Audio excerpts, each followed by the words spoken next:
ನಾವಿವತ್ತು ಮಾಡ್ತಾ ಇರೋ ರೆಸಿಪಿ ಈರುಳ್ಳಿ ಚಟ್ನಿ. ಒಂದು ಮಿಕ್ಸಿ ಜಾರ್ಗೆ ಖಾರದ ಪುಡಿ, ಸಾಸಿವೆ ಪುಡಿ, ಕೊತ್ತಂಬರಿ, ಕರಿಬೇವಿನ ಸೊಪ್ಪು, ಈರುಳ್ಳಿ, ಹಸಿ ಈರುಳ್ಳಿ ಚಿಕ್ಕದಾಗಿ ಕಟ್ ಮಾಡ್ಕೊಂಡಿರೋದು, ಎಸಳೆಸಲಾಗಿ ಕಟ್ ಮಾಡ್ಕೊಂಡಿದ್ದೀವಿ.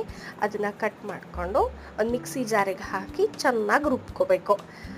ರುಬ್ಕೊಂಡು ಅದು ಯಾವ ಇದಾಗಿದೆ ಅಂತ ಹೇಳಿ ನೋಡ್ಕೋಬೇಕು. ಅದಕ್ಕೆ ಸ್ವಲ್ಪ ಉಪ್ಪು, ರುಚಿಗೆ ತಕ್ಕಷ್ಟು, ಹಾಗೆ ನಮಗೆ ಬೆಲ್ಲ ಬೇಕು ಅಂದರೆ ಹಾಕೋಬೋದು, ಇಲ್ಲಾಂದರೆ ಇಲ್ಲ. ಬೆಲ್ಲ ಎಷ್ಟು ಬೇಕು ಅಂತ ಹಾಕ್ಕೊಳ್ಳೋದು. ನಾನು 3 ಸ್ಪೂನ್ಸ್ ಹಾಕ್ಕೊಂಡಿದ್ದೀನಿ. ಹಾಕ್ಕೊಂಡು ಚೆನ್ನಾಗಿ ರುಬ್ಕೋಬೇಕು. ಅದಾದಮೇಲೆ ಒಂದು ಬಾಣಲೆಗೆ ಎಣ್ಣೆ ಹಾಕ್ಕೋಬೇಕು ಒಗ್ಗರಣೆಗೆ. ಹಾಗೆ ಅದಕ್ಕೆ 1 ಸ್ಪೂನ್ ಸಾಸಿವೆ ಸಿಡಿತಾ ಇದ್ದ ಹಾಗೆಯೇ ಕರಿಬೇವಿನ ಸೊಪ್ಪು ಹಾಕ್ಕೊತಾ ಇದ್ದೀನಿ.